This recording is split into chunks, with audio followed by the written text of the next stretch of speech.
tumultuous time period, the ownership change, and he really added leadership. But clearly, we weren't good enough this year. We didn't get it done on the field, and so we've decided to go into a new direction.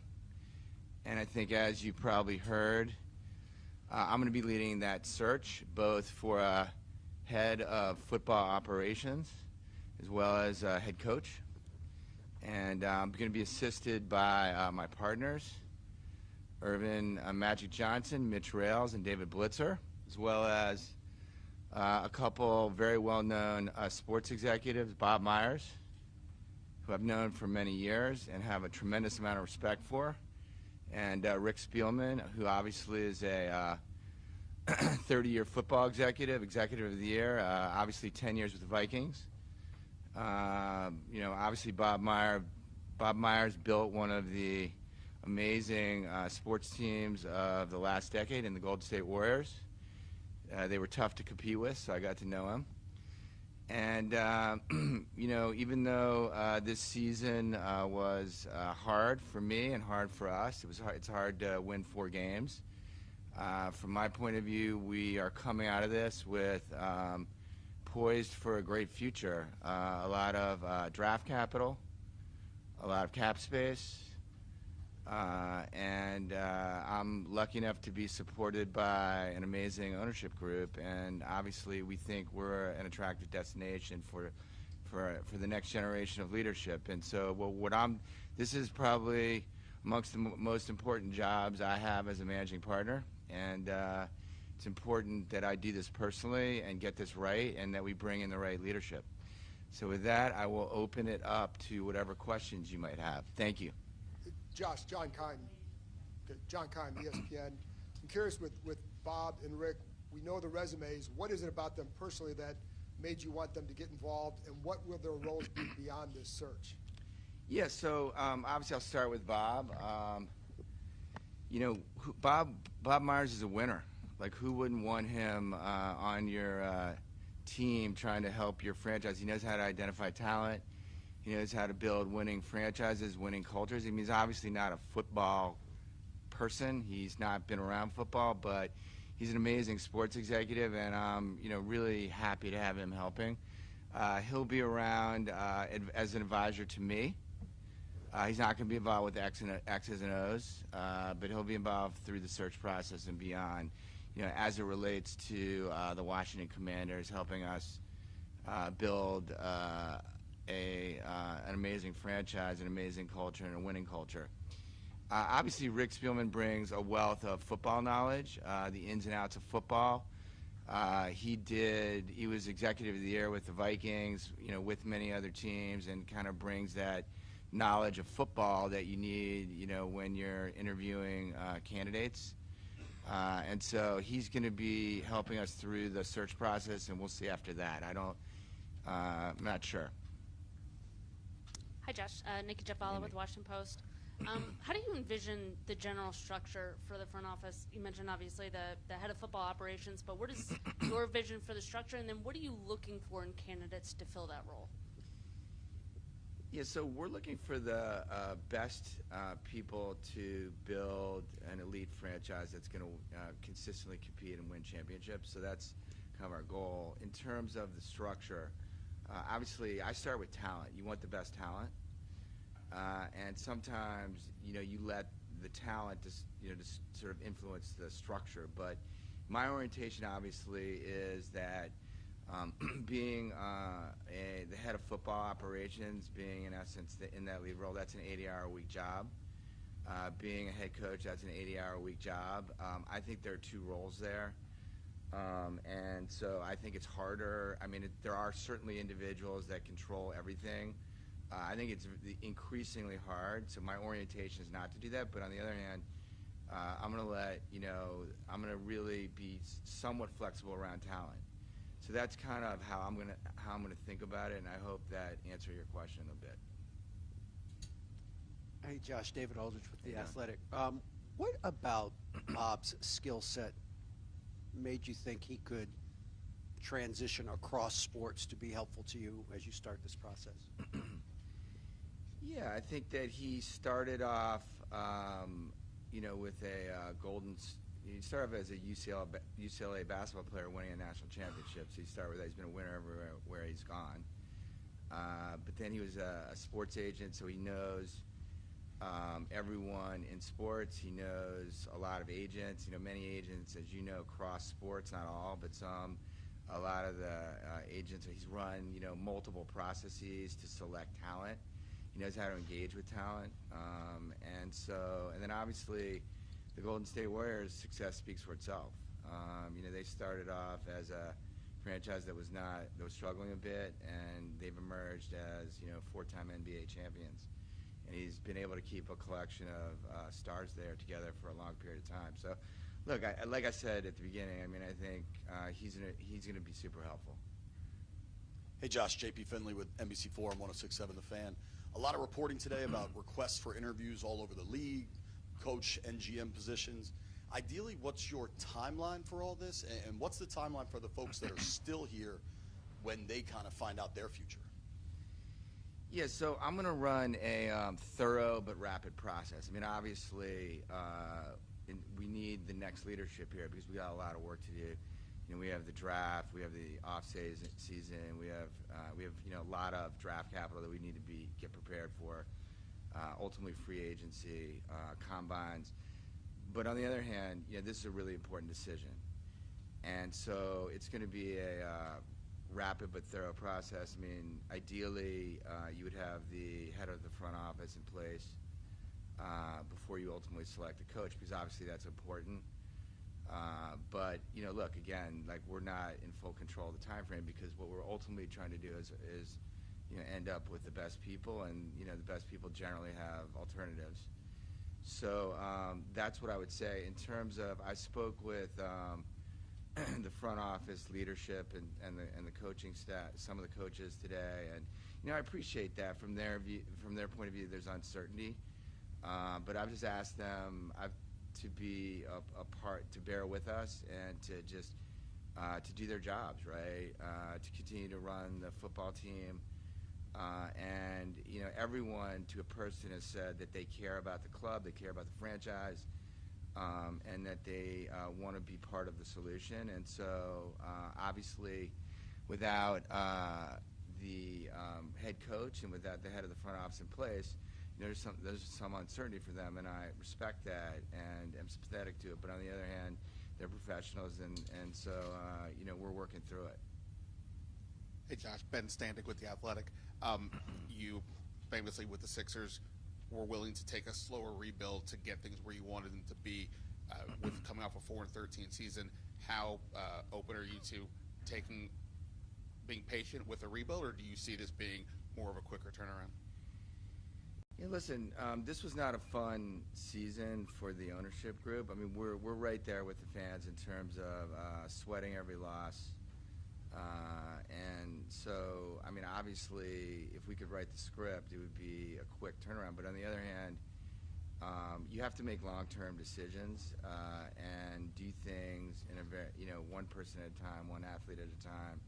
And so sometimes they take longer, right? So I think what my view is that we want it to be as quick as we can, but the ultimate goal, right, is to be an elite team that's competing for championships. And so I find that when you do things quickly,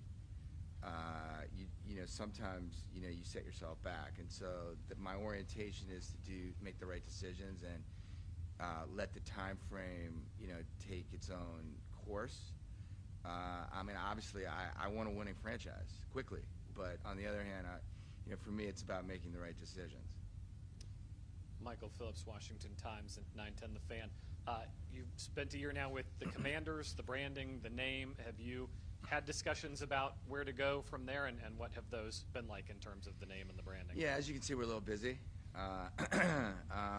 In addition to basically picking a new head of the front office, a new coach, I see Mark in the front there. We're busy at work, working on the next improvements to our stadium. in terms of fan experience, in terms of premium areas, and fixing a lot of different things, and investing in the stadium. We're going to be rolling out a big investment program in the next few weeks, and there's an enormous amount of detail that the business staff and some of the ownership group are working on. And then we've got obviously our new home and thinking about that. And so right now our focus today is on sports first and foremost, and then these other things. And so those are our focuses right now. Josh Beresford from the Washington Post. Back to logistics a little bit. Is it your desire to have a head of football operations in place and that person hires the head coach, or will you do that in concert with that person? How will that work out? Yeah, so my desire is to have the head of the football operations in place, and then to work to listen very hard to what that person wants to do in terms of the coaching staff. In other words, I think those two things have to work together. And obviously, as I've said before, I want to get the best talent here, and then hold them accountable and work with them, right? So what that person wants to do or not do is really important in our decision process. Doesn't mean that you are not involved in it, but it means that you're, to a large extent, you're relying on that person to bring a series of candidates to the table. And so that would be my ideal scenario. On the other hand, we have to move quickly here, so it's not perfect, but that's my orientation. Hey Josh, Sam Fortier with the Washington Post. How many candidates do you expect to interview for each position, and are the stakes higher because of how this year went? Yeah, I don't think we want to get into specifics around the process, but we've been thinking about who the best candidates are, and like I said, I think it's an attractive destination, and truthfully also, you don't really know who's going to be available. There's still a lot of teams playing. We wish we were one of them, but there are a lot of teams playing, and you don't know how all this is going to sort out. And so I think that we'll have to see where it ends up in terms of numbers, but we're going to run a very thorough process. And anyone who is capable, who we think meets the criterion of being able to lead this franchise and win, which is our ultimate goal, then we're going to talk to them. Josh, Steve Wonder from the Associated Press. What did you make of Eric Bieniemy's season as offensive coordinator, and will you be considering him for the head coaching vacancy? Yeah, so I've enjoyed working with Eric, and obviously he's had success over the years. And I'd say that I spoke to Eric today, and he's hard at work managing our franchise, and I look forward to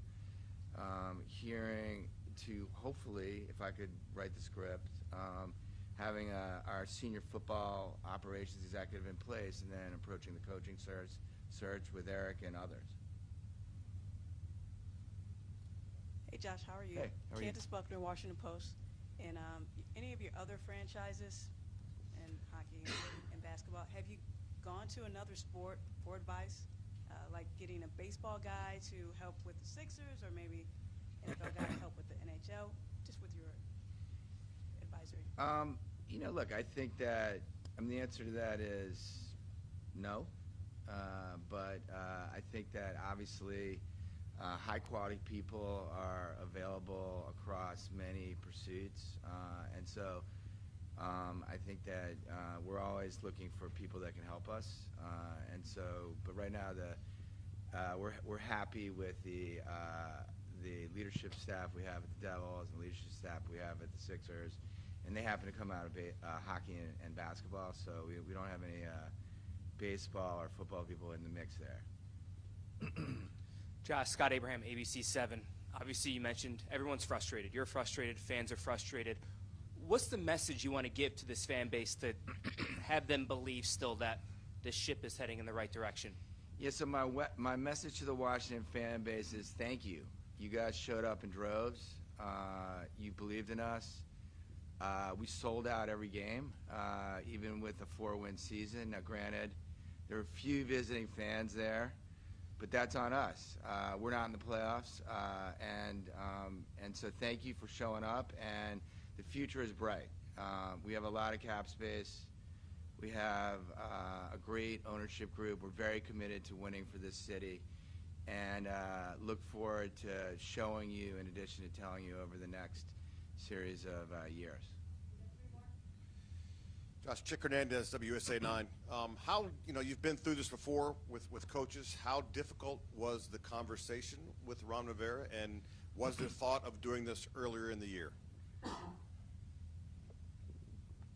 Yeah, Ron's a consummate professional, right? Ron's been in the NFL for a long period of time, and I think he appreciated that that the team didn't perform this year. And so I think that it was not a surprise, and I think Ron is a good person, a good man. We continue to have a good relationship. I think he felt that he was, and I went out of my way to give him the season to perform, and I think there was much appreciation on all sides, and he's moving forward, and I'm sure whatever he does with his life, it'll be good and successful. Obviously, I think about coaches all the time, and I don't find that changing coaches in the it's not that I've never done it, but I think that changing coaches in the middle of the season isn't tremendously productive, and I didn't think it was going to be productive here. And I had also committed to the city and to Ron when we showed up. We showed up on the eve of training camp, and I committed to the city and to Ron that we would give this the season. That's what we did. Mitch Tischler, Monumental Sports. After being around the NFL for the season, how much have you learned about kind of the way NFL operations run, and how does kind of the rebuild that needs to happen here compare to the state of the franchise, I guess, compare here to some of your other professional sports franchises? Look, I'm just getting to know the NFL. I mean, obviously, it's been a good year of a lot of learning, a long year. Obviously, no success on the field, but I would say that I think there's a lot of ingredients here for success. I think we have a lot of great players in the locker room. We have a lot of committed people. We have a lot of flexibility around the draft and around our ability to spend for free agents, and so a lot of flexibility on our roster. And I think we will recruit amazing individuals on the coaching side and on the front office side. So I'm pretty optimistic that we're going to be able to move the ball here very quickly. Hey, Josh, George Wallace, WTOP Radio. A lot of players today were talking about how encouraging and refreshing it was when you addressed them this morning. How important is that for you to have that kind of open dialogue with the team, with the players? I think it's very important. Look, at the end of the day, the players are the ones that win games. Owners don't win games, coaches don't win games, players win games, and they see things that you don't always see. They experience the world in a different way. We're not out there, they are. And so I think it's very important to be having a dialogue with the players, listening to some of the leadership, listening to how they feel about things. Obviously, ultimately, the decision rests with me and the ownership group as to who the leadership is. So you don't give away that decision-making authority, but I think it's very important to be engaged with your players, particularly the captains and the leadership. Thank you. Thanks, everyone. To be continued.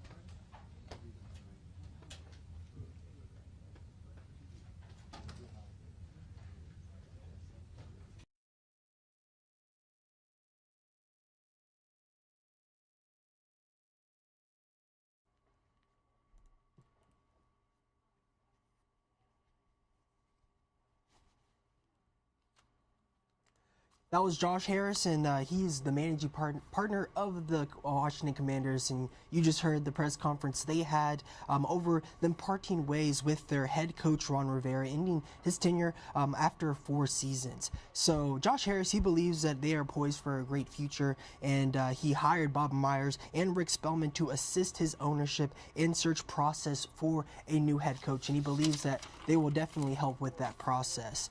But Harris is looking for the best people to build an elite franchise, and he wants the best talent centered around him. And he did mentioned that he was going to be flexible around the talent as well too. But the timeline doesn't really have one quite yet because there's a lot of moving parts within hiring a new head coach and also managing a team as well. But he plans to run a rapid and thorough process, and they have a lot to work towards, and they do need to hire a coach soon, so they do plan on having a rapid and thorough process. But there is some uncertainty within the team, but he plans to work with them and try to clear up that uncertainty as well too.